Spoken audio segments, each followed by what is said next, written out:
First world war जब हुआ, प्रथम विश्व युद्ध, बहुत जन हानि हुई, लोगों की मृत्यु हुई फर्स्ट वर्ल्ड वार में। आज जिस दिन तृतीय विश्व युद्ध हो गया उस दिन यूएनओ भी खत्म, लेकिन थर्ड वर्ल्ड वार में बहुत दिक्कत हो, सारी परमाणु चलाएगा सब थर्ड वर्ल्ड वार में।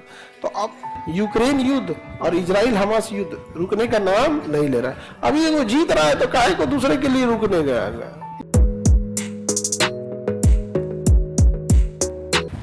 फर्स्ट वर्ल्ड वार जब हुआ, प्रथम विश्व युद्ध, बहुत जन हानि हुई, लोगों की मृत्यु हुई फर्स्ट वर्ल्ड वार में बिना मतलब का।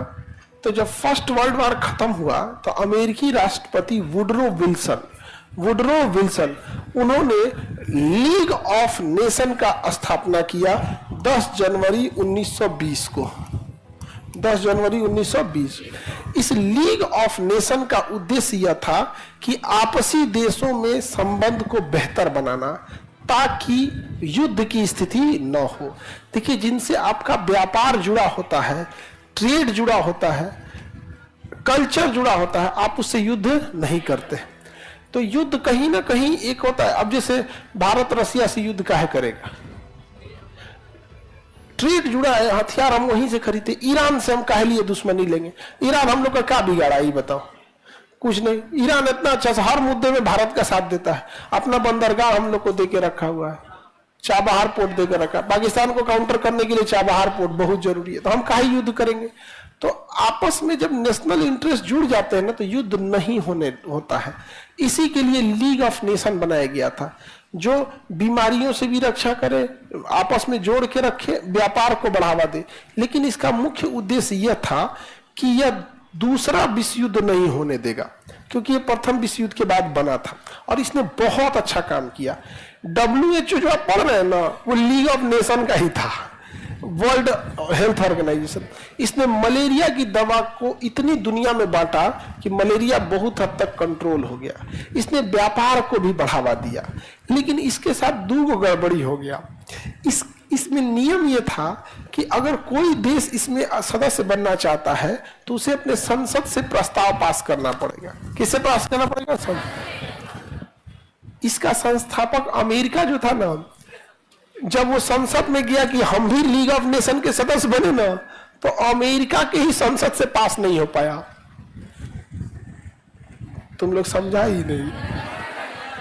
मतलब जिसने इसकी स्थापना किया लीग ऑफ नेशन की, घूम घूम प्रचार किया कि इसके सदस्य बनिए, और बहुत सारे देश इसके सदस्य बन भी गए। अमेरिका ने कहा कि हम भी इसके सदस्य बनेंगे। अमेरिका गया अपने संसद में प्रस्ताव लाने, तो उसका प्रस्ताव पास नहीं हो पाया। तो जो इसका संस्थापक था वही इसका सदस्य नहीं हो पाया। नहीं समझ रहे आप? तो एक तो पहला इसका दिक्कत हो गया। दूसरा, इसमें द्वितीय विश्व युद्ध रोकने के लिए लक्ष्य तो बनाया गया था कि हमें द्वितीय विश्व युद्ध नहीं होने देना है, लेकिन किस तरीके से आप विश्व युद्ध नहीं होने देंगे? कुछ ना कुछ तो होना चाहिए ना, कुछ ना कुछ तो होना चाहिए। आखिर कोई एक तरीका बताएंगे ना कि इस तरीके से हम युद्ध को नहीं होने देंगे। तो उसने ये तो तरीका ही नहीं था उसके पास। तो उसने क्या हुआ, द्वितीय विश्व युद्ध के बाद, जब प्रथम विश्व युद्ध में जब युद्ध की नौबत आई तो इसके पास कोई सेना नहीं थी। तो लीग ऑफ नेशन की दो कमी, अमेरिका सदस्य नहीं बन पाया, दूसरा इसकी सेना नहीं थी, और अल्टीमेटली द्वितीय विश्व युद्ध हो गया। अब जब द्वितीय विश्व युद्ध हो गया तब तो भयानक मारकाट हुआ, बहुत लोग की मृत्यु हुई थी जहां तहां से। और भारत से पंजाब, सिंध, राजस्थान, हरियाणा, इस सब एरिया से 1 करोड़ के आसपास सैनिकों को तैयार किया गया था। उस एरिया में करोड़ों सैनिकों को तैयार किया गया, समझा गया। और जब युद्ध खत्म हुआ तो उन्हें डिसमेंटल कर दिया गया कि अब आपकी जरूरत नहीं है, घर जाइए। ये बताओ, समाज में जाएंगे तो क्या करेंगे? तो फौजी है, उसको ट्रेनिंग दी है। आज भी देखिएगा पंजाब हरियाणा वालों को, वो नॉर्मल आदमी भी फौजी की तरह बतियाएगा, क्योंकि उसके दादाजी फौज से क्या है, डिसमेंटल है, रिटायर नहीं, डिसेंबल कर दिया गया। मतलब फौज की जरूरत नहीं, युद्ध खत्म हो गया, क्या किया, डिसेंबल कर दिया। इसलिए देखिएगा, जब देश का विभाजन भी हुआ था तो उसी एरिया में ज्यादा मारकाट हुआ था, क्योंकि सब के सब क्या थे, फौजी ही थे यहाँ पर। तो हम लोग द्वितीय विश्व युद्ध भी झेले। जब द्वितीय विश्व युद्ध खत्म हुआ तो फिर अमेरिका के राष्ट्रपति रूजवेल्ट, उस समय वुडरो विल्सन थे प्रथम विश्व युद्ध के समय, इस बार रूजवेल्ट। उन्होंने बनवाया 24 अक्टूबर 1945 को यूएनओ यूनाइटेड नेशन ऑर्गेनाइजेशन, इसका सदस्य अमेरिका बन गया, मुख्यालय भी अमेरिका लाया, ज्यादातर खर्च भी अमेरिका उठाया, और इसमें कहा कि हर देश यूएनओ की खर्च चलाने के लिए कुछ ना कुछ पैसा देगा, और जो पैसा नहीं दे सकता है वो सेना देगा। तो यूएनओ के सदस्य ही मिलकर आपस में सेना का निर्माण करते हैं। अभी हम ही लोग के फौज में एक अफसर थे जो इजराइल हमास के कॉन्फ्लिक्ट में क्रॉस फायरिंग में उनके ऊपर टैंक का एक गोला आया और वो शहीद हो गए, जो यूएन के ड्यूटी पर थे। बहुत सारे भारत के सैनिक आज भी यूएन की ड्यूटी पे होते हैं अलग अलग जगहों पे, लेकिन वो युद्ध, यूक्रेन युद्ध और इजराइल हमास युद्ध रुकने का नाम नहीं ले रहा है। अभी वो जीत रहा है तो काहे को दूसरे के लिए रुकने गया, नहीं समझे? आगे बढ़े।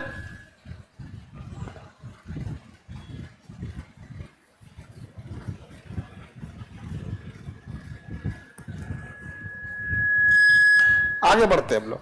तो यूएनओ के पास अपनी सेना है, अभी अपनी सेना है, अभी है, सारे लोगों से मिलकर अपनी सेना बना लेता है, अपनी सेना बना लेता है। अब देखते हैं हम लोग आगे। यूएनओ के 6 अंग बनाए गए। कितने अंग बनाए गए?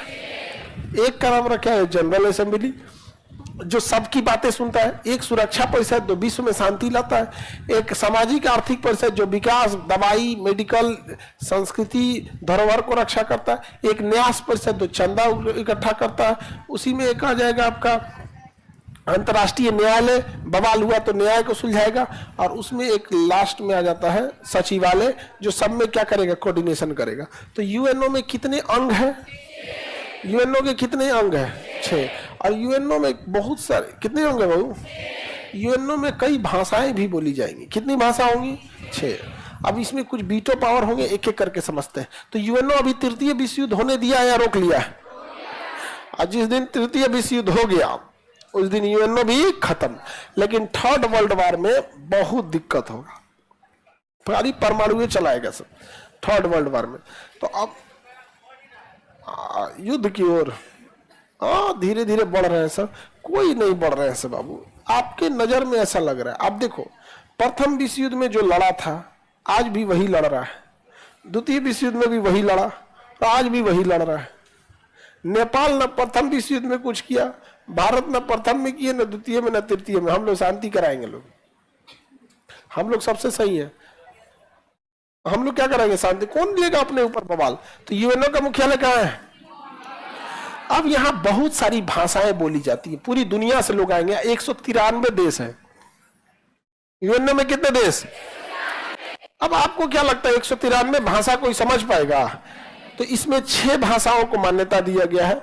एक ब्रिटेन की अंग्रेजी, फ्रांस की फ्रेंच, स्पेन की स्पेनिश, अरब देशों की अरेबिक, रशियन और चाइनीज। रशियन और चाइनीज। यूएनओ में मान्यता प्राप्त भाषा इंग्लिश, फ्रेंच, स्पेनिश। ये तो इधर ही हो गया, इंग्लिश, फ्रेंच, स्पेनिश। अब इधर में अरेबिक, रशियन, चाइनीज। यानी पूरे यूएनओ में 2 ही महाद्वीप की भाषा, 3 भाषा यूरोप की, इंग्लिश, फ्रेंच, स्पेनिश, और 3 भाषा एशिया की, अरेबिक, रशियन, चाइनीज। समझ गया? दबदबा है, हो गया यहाँ पे पूरा। किसका? एशिया का। और किसका? यूरोप का। यही 2 एकदम यूएनओ में अपना दबदबा बना के रखे हैं, डोमिनेट करके रखते हैं सब। किस पे? एशिया, यूएनओ पे। भाषा कितनी है? सबसे बाद में जो भाषा जोड़ी गई थी वो अरेबिक थी। सबसे बाद में कौन भाषा जोड़ी गई? अरेबिक। हालांकि देखिए, आप भाषा बोलने के लिए कई भाषा बोल सकते हैं। हम लोग बातचीत में भी कई भाषाएं बोल देते हैं। कोई भोजपुरी बोल देता है, कभी कभी मैथिली बोल देगा आदमी, उर्दू बोल देगा। लेकिन जब लिखने की बात आएगी तो हम लोग हिंदी या अंग्रेजी लिखते हैं। तो उसे लिखने वाली भाषा को कार्यकारी भाषा, एग्जीक्यूटिव लैंग्वेज कहते हैं। तो यूएनओ में 6 भाषाएं हैं, लेकिन ये 6 की 6 भाषाओं में जो कार्यकारी भाषा है वो है फ्रेंच और अंग्रेजी।